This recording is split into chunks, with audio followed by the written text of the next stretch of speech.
Hi guys and welcome to Fandom Newbie. My name is Shruti and in today's video I'm going to be doing another book recommendation style video based on emotions. You guys really liked the last one that I did which focused on sad emotions, and so today we're going to be focusing on happy emotions. So there are quite a few books to get through. Let's get started. The first emotion that I'm going to cover is confidence, and so basically the following book recommendations will help improve your confidence. Now, the first recommendation is The Poet X by Elizabeth Acevedo. This is a young adult fiction book, and the entire book is told in the form of spoken word poetry. And that is what makes this book so unique and just so beautiful to read. It basically follows our main character, who is Xiomara Batista, who is a Dominican American young teenager living in New York City. And this book basically is the sort of coming of age story of Xiomara. And Xiomara's character is one that is just so colorful and vivacious and full of energy. And it basically follows Xiomara's journey as she discovers herself. She basically discovers her identity, what her place is in society, as well as her sexuality. The thing that I think that will help in instilling confidence in the readers, like improving your confidence, is just Xiomara's character and her discovering her own self-worth, discovering her own identity, growing into herself as this young woman living in New York City, this young immigrant woman living in New York City, and just Xiomara's entire journey of then owning who she is and owning herself. I think that story can be very, very inspiring for a lot of people and can definitely help you in discovering who you are as a person, in being more confident with yourself. She has her flaws, but I think you can learn a lot from her journey. And like I said, it's written in a very, very beautiful way. So highly, highly recommend this book. The next book that I want to recommend is Radio Silence by Alice Oseman. Now, I feel that this book is perfect for those who want to develop more confidence in listening to your own heart. Now, this book follows our two main characters, Francis and Aled, and how their lives sort of intertwine and how they become friends because of a mysterious podcast that Aled runs. I know that's a very vague description, and it is a young adult fiction book that focuses on the lives of teenagers, and it's also kind of a coming of age story of these two characters. But at the crux of it, at the heart of it, this book covers the anxieties that teenagers face just after school and before they're entering university, the anxieties of making decisions for the rest of your life. I think it covers that really well, and I think that these anxieties are something that adults can also really relate to. And so I feel like if you just want that confidence to be able to listen to your heart and follow an unconventional path, one that society doesn't deem normal, whether it's your career or whether it's your personal life, whatever it is, I feel like this book can definitely, definitely give you that confidence to listen to your gut, to listen to your heart, be yourself, be who you are, and live that life authentically. The next category I have is books that will fill you up with a lot of positivity. The first recommendation that I have in this category is another book series written by the same author of Radio Silence, that is Alice Oseman, and it is Heartstopper. Now, Heartstopper is a graphic novel series. There's the first book of this I somehow can't find in my house, but this is volume 2, 3, and 4. There's also a fifth volume which I haven't read yet, and I really need to get around to doing that. But essentially, this is the love story between two amazing, sweet boys, Nick and Charlie, and it talks about them as they're going through life in high school and falling in love and discovering themselves and their sexuality, and also just going through a bunch of like mental health issues that come with being in high school and how they traverse that.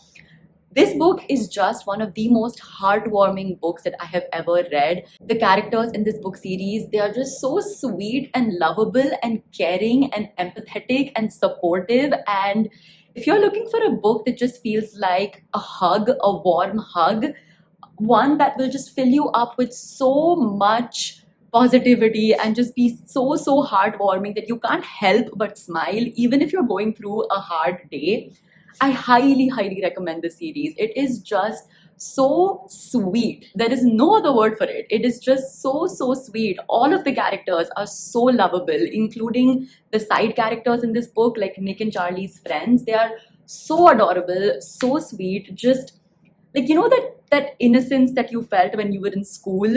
I feel like you will relive those days, and it's just beautiful. It's beautiful and heartwarming and amazing. Please read this book series if you haven't already.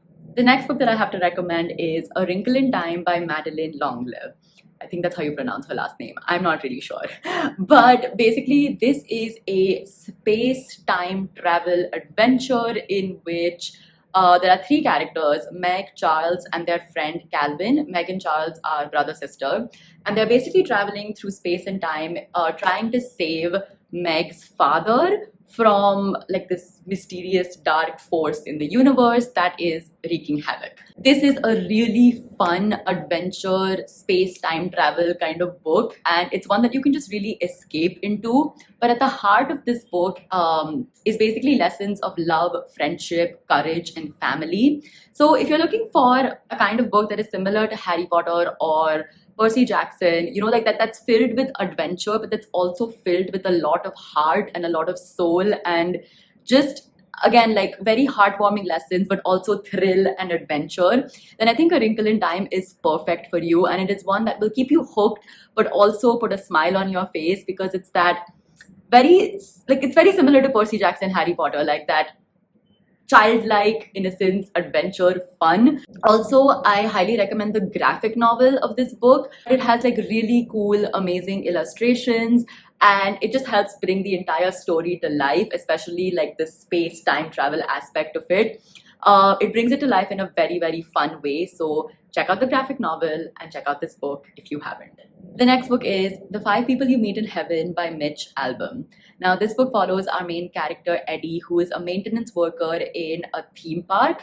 One day, Eddie dies because of an accident that happens, and he goes to heaven. And in heaven, he meets five people who have impacted his life the most.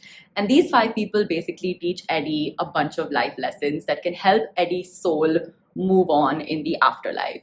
Now, these lessons are very, very simple. They're essentially about forgiveness, about true love, about finding like your purpose in life, but they are told in a very caring way that is not at all preachy. That's what I really love about Mitch Albom's books, is that they're told in a very, very non-preachy way, a very, very holding your hand through the process kind of way, very caring, very simple, very easy breezy, like really easy language, but also filled with a lot of heart. It won't necessarily change your life, but will help you like look at your life differently, and it will fill you up with a lot of positivity, a lot of hope, and a lot of gratitude. And the last book in this category is The Little Prince by Antoine de Saint-Exupéry. Essentially, what this book tells us to do is to bring out our inner child. Basically, every adult has this inner child in them that is filled with curiosity, innocence, inquisitiveness, jubilation, excitement, like your inner child basically. And this book asks you to bring it out in your adulthood to sort of enrich your life. This book also has lessons about loneliness and relationships and friendships and things like that. But what it basically tells you to do is embrace and bring out that inner child. And reading this book it'll make you take action and change your life for the better. And it will help you look at the things in your life with a lot of wonder, a lot of positivity, a lot of curiosity. And yeah, it definitely improves your life for the better through very simple lessons that are imparted in this book. The next category I have is very, very specific, and it's basically books that will help you feel peace when you're feeling FOMO. The first book that I have is An Absolutely Remarkable Thing by Hank Green. Now, this book follows our main character, April, who discovers this random statue that has come up in her city. And she takes a video of it and she puts it up on social media.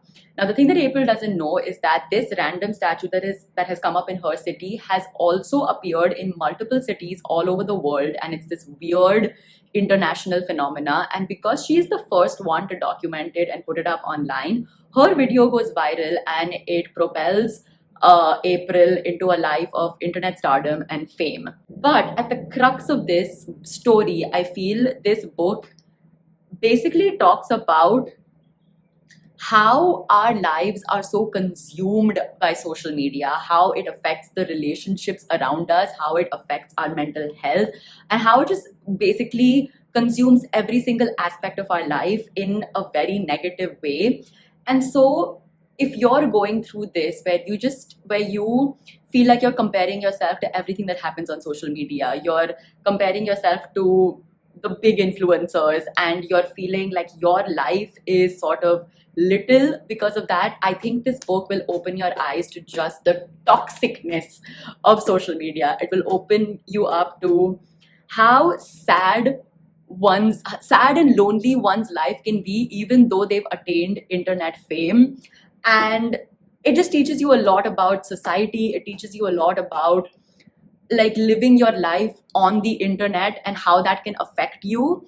And so if you're feeling FOMO because you feel like you're not one of those famous people online, I feel like this is like a real eye opener into that life, into the toxicity of that.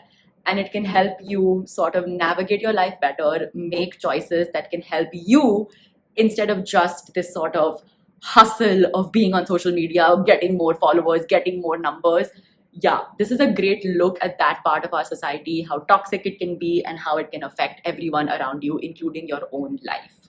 The next book that I have in this category is Tom Lake by Ann Patchett. Now, this book follows our main character, Lara, who is recounting her life story of how she used to be an actress, how she fell in love with this man who later on became like this movie star, and basically their whirlwind romance and her entire life essentially, and how she then basically ended up living on a farm with her current husband and the three daughters who she is narrating this story to. I feel like what this book does in terms of like FOMO is how, in seeing Lara's entire life trajectory of how first her life was like this glamorous life full of like adventure and fun and, you know, like acting and having this like career as an actress, how she gives that up to live a more slow life, but how she's actually filled with like more love and gratitude and happiness because she's found a life where she surrounded herself with the things that matter the most to her. To see that transition, to see her life lessons, to see her change the way she looks at life and everything that happens to her, her family, her daughters, all of that is just very, very inspiring. And I feel like if you're dealing again with FOMO of being just in this grind and this like hustle culture and you feel like you need to get somewhere, again, I feel this book is a good reminder of the things that matter in life and how you can find happiness in those things, in the small things in life, in the slow things in life, in the things that will truly fill your life with a lot of enrichment and love. I feel like this book can help fill yourself up with those emotions, and it can help with FOMO, I feel. The next prompt that I have is books that will fill you up with a lot of inspiration. And I have three autobiographies in this case. The first one is Shoe Dog by Phil Knight, and this person is basically the founder and creator of Nike, and Shoe Dog is the story of how he does it. This book is a lot about what it means to be an entrepreneur, what it takes to build a company, what it takes to navigate the entire like the workspace of dealing with colleagues, and just like the perseverance and passion it takes to develop a startup and make it a very successful company. So if you're in that phase in your life, I feel like this book is very, very inspirational. The next one is Becoming by Michelle Obama, and I feel like if you're a woman living in today's times, this book is really, really inspirational. It talks about her entire life from being a child to becoming the first lady of the United States and all of her struggles, everything that she went through. One of the main things in this book is the importance of education, and in basically through education and studies and getting a university degree, how it empowered Michelle Obama to tackle the things that came later on in her life and how she used her education to give back to society. But essentially, it also talks about finding yourself and how to hold your own in spaces might feel like you don't have a voice, like for her being the only woman of color in a room that was full of men, but how she basically established herself as a person of importance and voiced her opinions fiercely and fearlessly. Yeah, I feel like this book is just really inspiring, very, very empowering for everyone, but especially if you're a woman. And the last book in this category is Wings of Fire by Dr. APJ Abdul Kalam. This book is so inspiring, and it's really good if you have a dream that you want to achieve. If you have set out like a goal for yourself that you want to achieve, then I think that this book will give you that inspiration to chase after that dream relentlessly with a lot of hard work and, yeah, just a lot of dedication towards achieving it. This book will make you feel like you can achieve anything and everything. And it's just really, really, really inspirational. Also, just to see the scientific evolution of India in this book was very, very inspiring. And just like it put a smile on my face and it filled me up with so much pride. And yeah, super inspiring, especially if you want to chase your dreams, read this book. And the last category that I have is books that will fill you up with a lot of hope. And the first book that I have in this category is Station 11 by Emily St. John Mandel. Now, this book basically follows the lives of a bunch of survivors who have outlived a global pandemic. Does that sound, too close to home? But basically, they've outlived a global pandemic, and it basically follows a group of survivors who have come together to form this traveling theater company, and they go from town to town performing Shakespeare's plays. This book basically highlights human resilience, perseverance, and hope. And basically, even though the people in this book have gone through a devastating world phenomenon, how they are still able to maintain a sense of positivity, hope, and their inner goodness. Essentially, it's also one of those books that can help restore your faith in humanity. This was a prompt in my last video, but yeah, it's also one of those books that does that. And the last book that I have is Dopahari by Pankaj Kapoor. Now, this book is originally written in Hindi, but there is an English translation that is available. I have read the English translation because my Hindi is very, very bad, and I don't think I can read an entire Hindi book. But the English translation was very good, and I've also heard that the Hindi book is amazing, so you can check out any of them. But basically, this follows our main character, Amma B, who lives a very, very lonely life in a Haveli in Lucknow. And it talks about how her life changes when she accepts a lodger named Sahiba, if I remember correctly, or Sahida. I can't remember. But basically, she accepts a lodger, and they both sort of live together, and how their lives change because of this unlikely bond that they form with each other. The main theme in this book is about dealing with loneliness, but also dealing with the memories of your past. And I think like the changes that take place in Amma B's character as she's trying to sort of come to terms with how she ended up this way, how she ended up alone, and dealing with her nostalgia, dealing with the memories of her past, and how she uses that to form a better life for herself in the future, especially when she forms this connection with her lodger. Seeing that journey that Amma B follows will fill the reader up with a lot of hope, understanding that it's never too late to change your life in a positive way. Like, Amma B is a very old woman in this book, but she still uses her circumstances in a positive way, and she changes her life for the better in this book. And I feel like that is a great lesson, especially if you're dealing with looking back at your life and questioning why these things happened, and like, there's no hope for me now, what do I do? This book is a reminder that it's never too late to change your life, and it will fill you up with a lot of hope for the future, that if Amma B can do it, so can you. So yeah, those were my recommendations in this video. I hope you guys enjoyed it. If you did, give this video a big fat thumbs up. Leave a comment down below letting me know what you guys thought. And also, the next emotion that I'm going to cover will mostly be love. But if you have any specific prompts for me for future videos, then please let me know down in the comments. And of course, do subscribe to my channel for more book related videos. I'll see you guys next time. Bye.